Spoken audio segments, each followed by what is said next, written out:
good? You're 4-3 here back in the day, and today guys I'm going to be showing you how to set up your controller for Grid 2019. Now some of you guys may be like me where you've been around the block, you drive normally with manual and clutch in games like Forza or Gran Turismo, and you want to have your controller set up properly so that when you're driving in Grid it's going to feel natural and you're not just stuck in automatic land, because we all know automatics are boring. We're car people, we like manuals. So you'll probably end up coming over here into your options and you'll go into your gameplay. You'll go down here to difficulty and you'll throw on your manual sequential with clutch, or you can even do manual individual with clutch. What's the difference? I don't really know yet. I haven't actually tested out both, but essentially they're both manuals with clutch. Then you'll go and hop into a race and you'll be like me, wondering, okay, so what do I actually have to do to change gears? And you'll start clicking all the buttons on your controller and realize nothing is actually set. So you'll go ahead, you'll hop back out of here, and you'll see, oh, okay, controls. And you'll get here, and you won't see your little display that everybody's used to that has your Xbox controller or your PlayStation controller with little arrows pointing to all the buttons showing you what everything does. Because essentially they created one menu that shows everything, including your racing, your menus, etc., etc.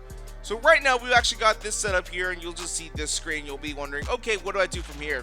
Because if you go ahead and just start clicking some buttons, you can start seeing all your different inputs. So I'm steering 100% to the left, steering 100% to the right. We have our throttle, our brake, and I even have a clutch set up. I already went ahead and set up my clutch, and I even set up my handbrake. But once I go ahead and release my handbrake, since I'm in the menus as well, we're going to go ahead and pull up the options bar here for our controller.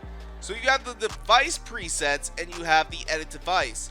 So let's go ahead and load the device presets in for the Xbox One controller. We're going to go ahead and override our bindings, and I'm going to redo this right here. So you'll start seeing right here that you have A is actually gear up and X is gear down. That feels kind of weird to me. I'm not used to that. Maybe you're like me and you're used to Forza, where B is gear up and X is gear down. So having gear down X is really nothing that, is too surprising. But what about clutch? We don't have a clutch actually bound to our controller. So we need to go ahead and do something with this. So you'll go ahead and press A, and it gives you 5 seconds in order to set up your bind before being reset. So we're going to go ahead and do this. You have to figure out which button you want. I'm going to use left bumper.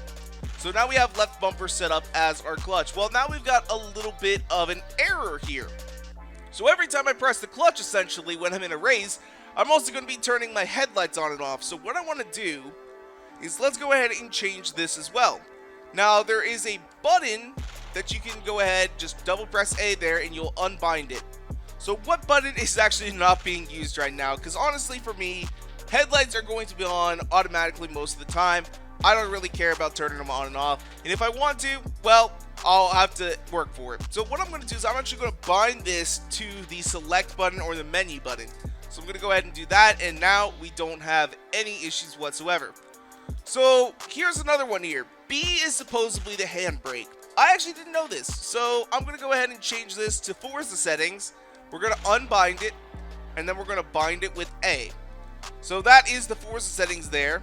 But now we've got a difficulty here with the gear up. Well, I'm used to Forza, so I'm going to go ahead and unbind it. And then we're going to bind it to B. So now gear up is going to be you hold down your clutch with left bumper and you press B. And then you come down here to gear down, left bumper for your clutch, and X to gear down. So that's really how I've kind of set mine up.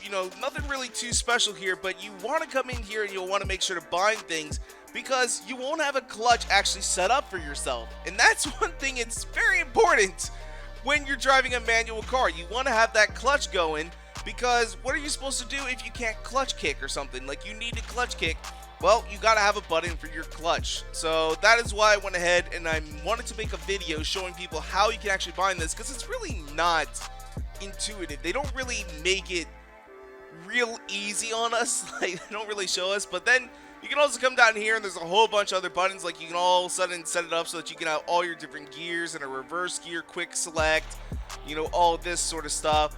And like, you come down here and you have all your teammates, all your menus, everything like that. They put it all in one spot, and to me that's kind of bizarre, because for the most part, what you're going to be doing is you're going to be focused more on the racing, because that's what this is. This is a racing game. So you'll want to just set this stuff up. I don't really see what the whole deal is with the menus. Like, do people actually want to, like, in order to go right in a menu, go left? Like, that's weird to me. Then we also have a couple other options. You have, I'm going to go ahead and apply that. We have your advanced input, so you can change up your steering sensitivity if you don't like how it feels in the game. As well, you have your steering linearity, which makes steering directly proportional to your input. High linearity can make your steering feel less sensitive for small inputs. Conversely, negative linearity, wheel only, can make your steering wheel feel more sensitive for small inputs. All settings give maximum steering angle at full input. So that's kind of what this does. Like, if you all of a sudden wanted to, you could turn it down into negative, although granted we're on controller so we can't actually do it. But I actually kind of like the way this game feels, so we're going to go ahead and keep that the same.